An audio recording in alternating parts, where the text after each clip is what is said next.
With Colombia, my friend Simone went in heavy, but Mexico is a real mess. Let's start with the basics. Mexico, officially the United Mexican States, is the 14th largest country in the world and the 11th most populated, with its 126 million inhabitants. Politically, it's a federal republic composed of 31 states, plus the capital district, Mexico City. Located in North America, the country is bordered to the north by the United States, to the south by Belize and Guatemala, to the east by the Gulf of Mexico and the Caribbean Sea, and to the west by the Pacific Ocean. From an economic point of view, looking at the national GDP, we could consider Mexico the 16th largest economy in the world. But if we dig deeper, we find several negative socioeconomic indicators, such as high rates of poverty and inequality that have increased during the pandemic. And indeed, there are quite a few Mexicans who claim that the country's main problem is not drugs, but that this is just a consequence of another omnipresent factor: poverty.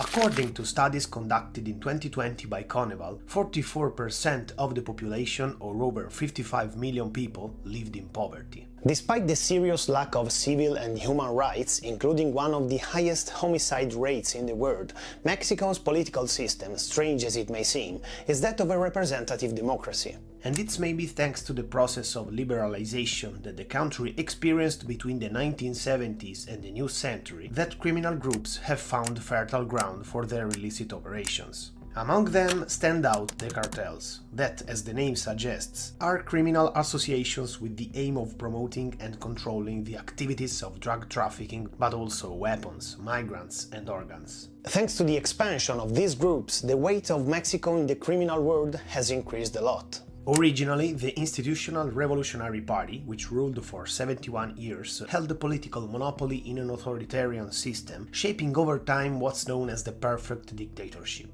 The executive power was predominant over the legislative and judicial, so a fake democratic system developed, based on non-competitive elections, in which the state greatly reduced civil liberties. In doing so, the party controlled most of the economic and social sectors of the country, denying the possibility of emergence of social movements, ending up dictating the discipline of illegal activities such as drug trafficking. Over the years, social phenomena such as urbanization, student and workers' movements, internal migration, industrialization and increased levels of education, however, have opened a breach in the Mexican central power, inaugurating in the second half of the 20th century a difficult process of expansion of political space. In addition, a series of reforms of the electoral system allowed other political forces, such as the conservative right, the National Action Party and the Party of the Democratic Revolution, full competition in the municipal, state and national spheres. This democratic transition reached its peak in 2000 with the presidential victory of Vicente Fox Quesada. At the same time, the power structure changed, with a clearer separation of state powers and greater decentralization in favor of local and municipal governments. However, this drastic change has created new opportunities for profit and investment for narcos. Access to the free market and the elimination of fair barriers, especially after the entry into force of the North American Free Trade Agreement in 1994, tripled the level of trade with the United States and opened new ways for trade in illegal goods. In addition, the policies that followed eroded the Mexican social fabric, greatly reducing the income of about 50% of the Mexican population, which fell below the poverty level, pushing millions of people, especially young people, to enter the illegal economy. Another deep-rooted problem is the weakness, if not inexistence, of the state in the internal areas of the country, where successive governments have always been unable to deal with the threat of criminal organizations, preferring instead to join them, with the consequence that the most fragile social categories, such as women, children, indigenous peoples and migrants, pay the price. The increase in the number of cases of enforced disappearances in which the state authorities are often involved contributes to a climate of total mistrust of the police and justice agencies, which appear unable to provide definitive answers.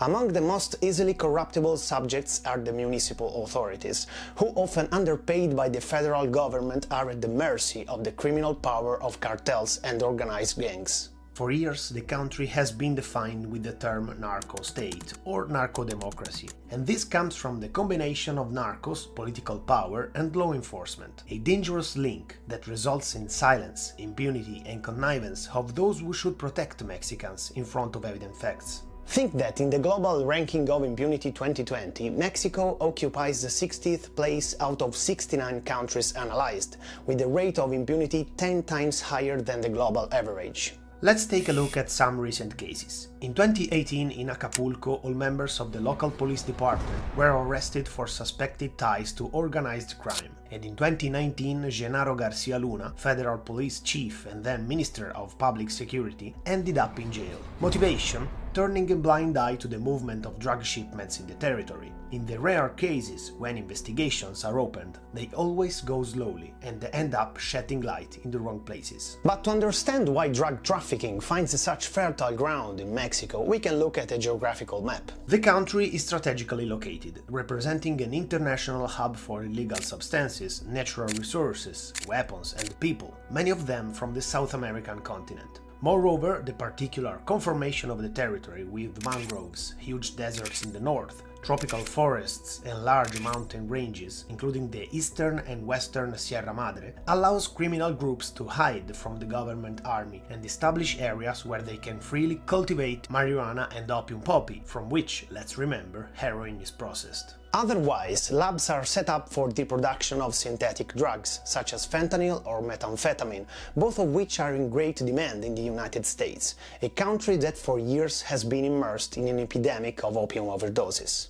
But Mexico's long coastline also facilitates under-the-table operations, and port cities such as Veracruz, Lázaro Cárdenas or Manzanillo have become central bastions for many groups, facilitating the entry of drugs, weapons and drug-processing chemicals into their ports. It's likely that on many of the containers that arrive, there is a drug imprinted, certainly not in plain sight, but with an undeniable origin. Yes, because businessmen and traders affiliated to the Chinese triads that send the materials destined to be transformed into synthetic drugs, such as ephedrine, in order to evade controls in the country of origin, have for some time moved their labs to India, and from there send the products by ship to Mexico, where they are skillfully synthesized. Okay, but how does the United States influence the Mexican criminal situation? We have a fork in the road. The first road is the one of the flourishing US market and its endless demand for narcotics. The second is the one of the prohibitionist policy that the various US governments have tried for at least a century to instill in the leaders of Mexico City. Over time, the so-called war on drugs and Washington's interference in Mexican affairs has shown itself through unilateral actions of border interdiction, such as Operation Intercept of 1969, and in the financing of aerial fumigation campaigns of opium and marijuana crops. See Operation Condor of 1975. The attention of the White House towards Mexico was also expressed by planning undercover operations of US federal agents, in particular the DEA. Since the 90s, however, security cooperation has grown, culminating in 2008 with the entry into force of the Iniciativa Mérida, the most serious attempt to put on paper at a bilateral level the fight against drug cartels. However, if we are talking about trafficking, we must mention another scourge, that of the illegal traffic of migrants.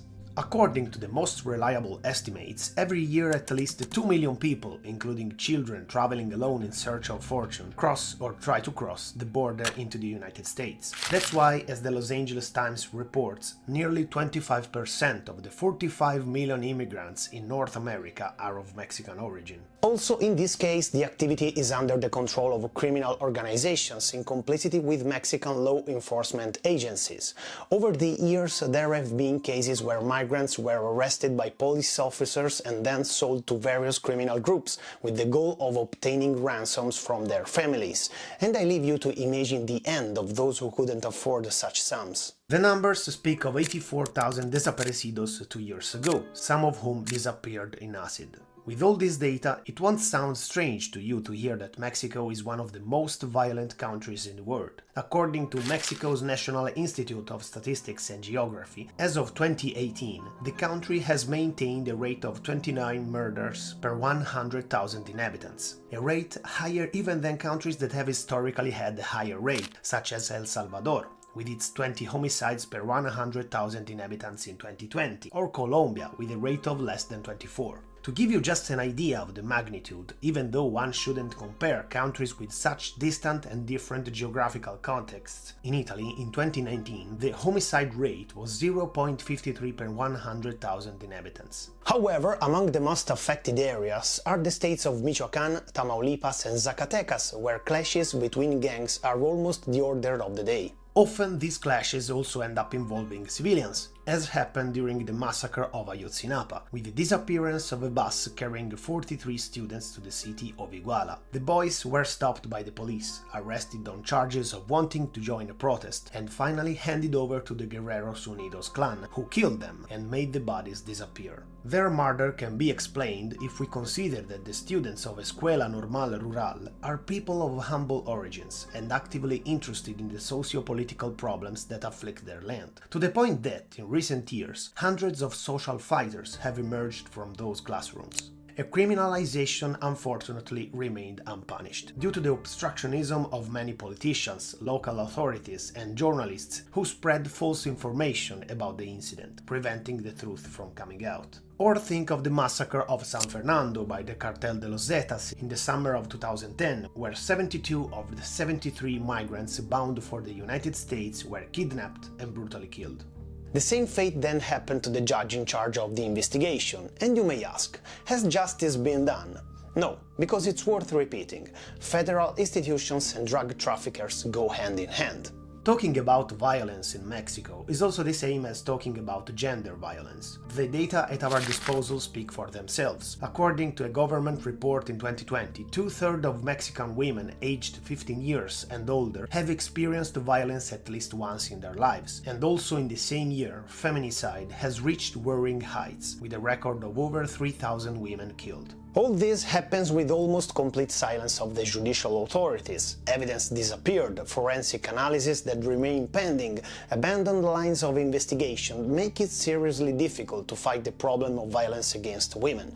But now, in order to better understand this whole situation of chaos, we should talk about the real lords of the country, the drug cartels. Even an uninformed person knows that in the 90s, the throne of the king of cocaine was occupied by the infamous Pablo Escobar, who, together with the rival cartel of Cali, dominated the international traffic of cocaine. But in the last 2 decades, the supremacy of Mexican organizations in drug trafficking has replaced the Colombian one, becoming the main regional threat. And where do they practice their dirty operations, like smuggling tons of drugs and thousands of illegal migrants? Of course, the US border.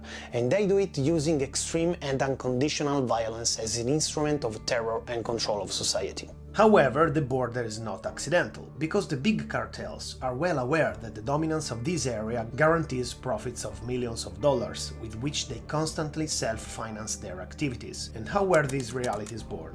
In 2006, in Mexico, there were 7 cartels: Milenio, Sinaloa, Juárez, Tijuana, the Gulf Cartel, La Familia Michoacana and the Pacific Cartel. Their birth was facilitated by the proximity of the United States, the main global economy as well as the largest consumer of drugs. Simple law of supply and demand. Although the production and consumption of substances in Mexico, especially those derived from the opium poppy and marijuana, date back to the end of the 19th century, it was after World War II that things began to take a worrying turn. In the 1960s, drugs such as those mentioned above began to be produced in the states of Sinaloa, Durango, Chihuahua, Michoacán and Guerrero, regions from which, particularly Sinaloa, it was easy to creep into the United States. One of the fundamental changes then occurred in the 1980s, when Colombian narcos shifted their coca routes from the Caribbean to Mexico, helping the emergence of one of the first major organizations, the Guadalajara Cartel, led by Miguel Gallardo, nicknamed the Godfather, the boss of bosses. Gallardo was originally an agent of the Mexican Federal Judicial Police. El Jefe quickly became not only the first Mexican to act as a link with the Colombian cartels in their heyday, but also the first to become a point of reference for the Medellin cartel. This link allowed him to request a new form of payment, If Gallardo was paid in cash for the transport of cocaine from the Mexican border to the United States, from a certain moment onwards he began to withhold 50% of the transported product. A fact that allowed the narcos of the Guadalajara cartel to transform themselves from transporters into distributors, thereby greatly increasing their profits. Although it was not the only organization present, this cartel managed to gain a monopoly of the major marijuana and opium producing areas, as well as the main access points to the US border, such as the states of Baja California and Sonora.